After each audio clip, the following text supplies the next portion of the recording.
Welcome to my channel everybody students. आज के class में हम टीच, रीड और स्टडी तीनों के बीच होने वाले कन्फ्यूजन को दूर करेंगे। टीच, रीड और स्टडी तीनों का मीनिंग अलग अलग होता है, बट तीनों का संबंध पढ़ाई से होता है, तीनों का संबंध शिक्षा से होता है। यही कारण है कि स्टूडेंट्स में अक्सर कन्फ्यूजन होते रहता है। स्टूडेंट्स अक्सर गलतियां करते रहते हैं। टीच के जगह रीड, कहीं रीड के जगह टीच, कहीं टीच के जगह स्टडी, कहीं स्टडी के जगह टीच का यूज कर लेते हैं। तो आज के क्लास में हम इस कन्फ्यूजन को दूर करेंगे। इस तीनों वर्ड पर डिस्कस करके, इस तीनों वर्ड के बारे में डिफाइन करके हम आप लोग के कन्फ्यूजन को दूर करेंगे। आप लोग ध्यान पूर्वक देखिए। तो सबसे पहले देखते हैं टीच। टीच मीन्स पढ़ाना। पढ़ाना किसे कहा जाता है? जब स्टूडेंट्स किसी अदर पर्सन से, चाहे किसी टीचर से शिक्षा ग्रहण करते हैं, यानी पढ़ते हैं, पढ़ाई करते हैं, तो उसे पढ़ाना कहा जाता है। और यहाँ पर टीच का यूज होता है। As for example, she teaches you. She teaches you, वह तुम्हें पढ़ाती है। द टीचर टीचेज मी, शिक्षक मुझे पढ़ाते हैं। द टीचर टीचेज मी, शिक्षक मुझे पढ़ाते हैं। इसमें स्टूडेंट्स शिक्षा ग्रहण करने के लिए, पढ़ने के लिए अदर पर्सन का सहारा लेते हैं, चाहे किसी टीचर का सहारा लेते हैं। टीचर भी तो अदर पर्सन ही हुए।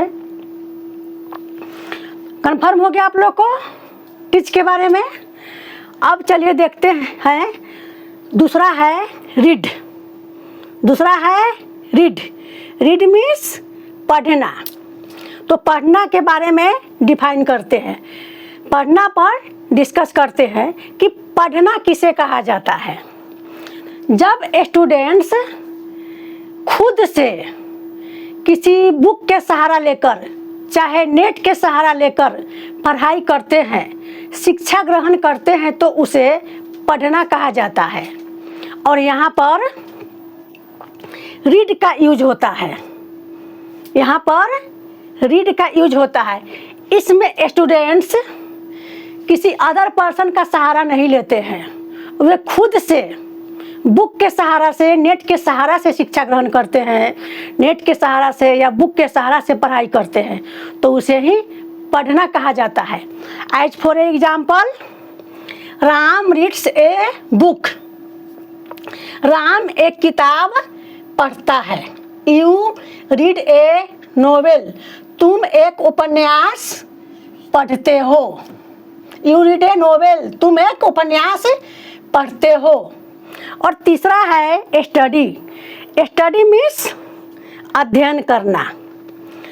जब स्टूडेंट्स किसी डिग्री या डिप्लोमा के लिए, किसी डिग्री या डिप्लोमा के लिए किसी कॉलेज या इंस्टीट्यूट में जाकर शिक्षा ग्रहण करते हैं, किसी कॉलेज या इंस्टीट्यूट में जाकर पढ़ाई करते हैं, तो उसे अध्ययन करना कहा जाता है। और यहाँ पर इस स्टडी का यूज होता है। As for example, we are studying in this college. हम लोग इस कॉलेज में अध्ययन कर रहे हैं। She is studying in institute, वह संस्था में अध्ययन कर रही है। She is studying in institute, वह संस्था में अध्ययन कर रही है। इसमें स्टूडेंट्स को हायर एजुकेशन के लिए, शिक्षा ग्रहण करने के लिए, पढ़ाई करने के लिए किसी कॉलेज में जाना पड़ता है, किसी संस्था यानी इंस्टीट्यूट में जाना पड़ता है और शिक्षा ग्रहण करना पड़ता है, तो उसे ही अध्ययन करना कहा जाता है। क्लियर हो गया? आप लोग को समझ में आ गया है? कन्फर्म हो गए आप लोग? अगर अभी भी इस तीनों के बीच किसी तरह के आप लोग को डाउट है, कन्फ्यूजन है, तो आप लोग कमेंट द्वारा पूछ सकते हैं। और अगर मेरा क्लास आप लोग को पसंद आया हो तो भी कमेंट द्वारा आप लोग कह सकते हैं। आज का क्लास इतना ही तक रहने देते हैं, फिर मिलते हैं नेक्स्ट क्लास में। Thank you.